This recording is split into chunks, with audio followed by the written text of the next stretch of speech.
Welcome back to my channel Sunshine. আশা করছি সবাই ভালো আছো।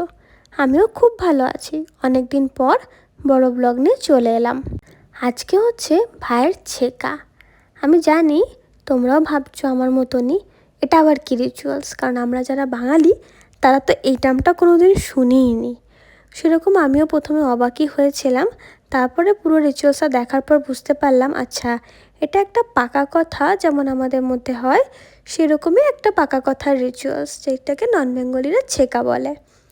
তো ভাইয়ের যেহেতু বিয়ে হচ্ছে নন বেঙ্গলি মতে, আর ও নন বেঙ্গলিকেই বিয়ে করছে, তাই এই রিচুয়ালসটা ওদের হচ্ছে।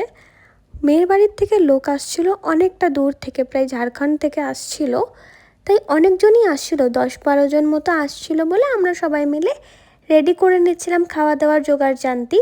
রান্না করছিলাম ঘরে, কিন্তু খুবই গরম লাগছিল, তাই ভাবলাম গিয়ে যদি ছাদে করা যায় একটু হাওয়াটাও লাগবে, ভালোই হবে। যেরকম ভাবা সেরকম কাজ, সব জিনিসপত্র নিয়ে চলে এলাম ছাদে রান্না করতে। আমি এখানে টুকটুক করে ভাইকে একটুখানি হাতে হাতে জোগাড় করে দিচ্ছিলাম, আর ভাই রান্না করছিল। ভাই কিন্তু খুব সুন্দর রান্না করে। সেদিনকে অনেক কিছু রান্নাও হয়েছিল, 5 রকমের ভাজাভুজি হয়েছিল, ডাল, 5 তরকারি, পটল আলু পনির দিয়ে রসা, শুধুমাত্র এই তরকারিটাই আমি করেছি, মাছের ঝোল, এই সব কিছু রান্না করেছিল ভাই। আর হয়েছিল এখানে চাটনি, দই, মিষ্টি, পাঁপড়, এগুলো তো ছিলই। সেরকমই মেয়ের বাড়ির থেকে লোকজন আসার পর সবাইকে পরিবেশন করা হলো। পরিবেশন করা হওয়ার পর আমাদেরও অনেকটা বেলা হয়ে গেছে, আমরা সবাই মিলে বসে বললাম লাস্ট পাতে খেতে, কারণ এরপরে তো মেন রিচুয়ালসটা এখনও পর্যন্ত বাকি আছে, মেন ছেকার অনুষ্ঠানটা। তো আমি তো খুবই এক্সাইটেড ছিলাম, প্রথমবার দেখবো কীরকম হয়, তাই আমি তাড়াতাড়ি করে খাচ্ছিলাম, নাহলে ব্রাহ্মণ মশাই চলে আসতো। বিকালবেলায় আসার কথা ছিল ব্রাহ্মণের, আবার রেডিও হতে হবে খাওয়া দাওয়া করে, তাই সবাই মিলে তাড়াতাড়ি করে খাওয়া দাওয়া করে নিচে চলে গেলাম রেডি হতে।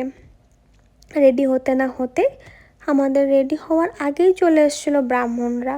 তো আমি তো প্রথম দিকটা একটু দেখতেও পারিনি অবশ্য। তো এক এক করে দেখো সব কিছু সাজিয়ে গুছিয়ে নিয়ে ব্রাহ্মণ বসে গেল অনুষ্ঠানে। আর এখানে যে মেন দাদা আর কি, মানে ব্রাইডের দাদা, আমাদেরও দাদাই হচ্ছে, সেই দাদাই এই মেন রিচুয়ালসটা করবে।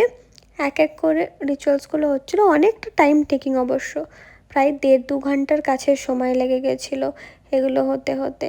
বেশ মজাও লাগছিল যে আর কিছুদিন পর, কিছুদিন না কিছু বছর পর ভাইয়েরও বিয়ে হবে, আমরা অনেক মজা করব, সেইগুলোই সবাই মিলে ভাবছিলাম, আর মনে মনে আনন্দও হচ্ছিল। আমিও রেডি হয়ে চলে এলাম এরা দেখার জন্য যে কি কি অনুষ্ঠান হচ্ছে কি না হচ্ছে। আমিও তো প্রথমবারই দেখছি এইসব, বেশ ভালো লাগছিল দেখতে। আমি তো রেডি শেডি হয়েছিলাম, আমি আর পুলক এইভাবে। আর আজকে রাত্রি 12টার পরই ছিল পুলকের বার্থডে, তা আমরা লুকিয়ে লুকিয়ে একটা কেকও কিনে নিয়ে এসেছিলাম আগের থেকে কাস্টমাইজ করিয়ে। বেশ টুকটাক করে সাজিয়ে গুছিয়ে নিলাম। রাত্রি 12টা বাজার পরে ওকে দিয়ে কেকও কাটালাম। কেক কাটানোর পর এখানে মাসি দেখো ইয়ার্কি ফাজলামি করছিল, কারণ প্রত্যেক সময় ও সবার বার্থডেতে কেকটা কাটানো হয়ে গেলে কেকটা কেড়ে নিয়ে চলে যায়, তাই মাসি বলছে এইবার আমিও সেটাই করব, ওর কেক কাটা হবে আর কেক নিয়ে আমরা পালিয়ে যাব, সেটাই করছিল। আমার ভিডিওটা এইটুকুই থাকলো, ভালো লাগলে সাবস্ক্রাইব করো।